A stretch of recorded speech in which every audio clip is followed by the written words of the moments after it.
integration with the factor rule is also very easy.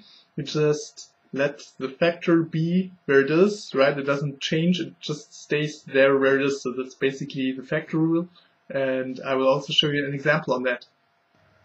Integration with the factor rule is probably the easiest integration you can do, and it works like this. You have a function, and this is always called a factor, like a coefficient,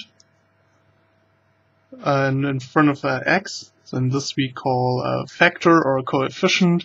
And if you apply the factor rule, then the rule basically says you just keep the factor. And this would already be the power rule, so we would increase now the power by 1 and we divide by the new power. But the factor itself, we keep it, and then we see also when we differentiate, the factor also stays actually.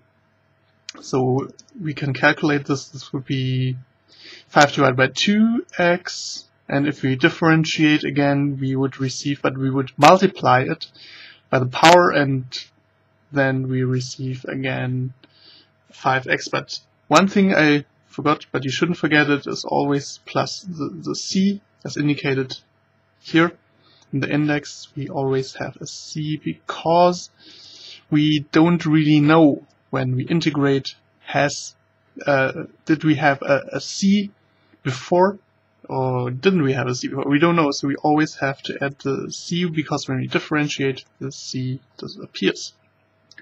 So this is how it works. Always keep in mind, factor rule means you have a factor which does not disappear and you don't have to do anything with the factor, just factor stays, and depending on what you have around the factor, like in this case we also have a power, then the factor might change a little bit, like 5 divided by 2, then the factors is combined with some calculus. This is how it works. Thanks for watching. Practice makes perfect. Further exercises with solutions you can find on my website, which is www.worksheeps.com.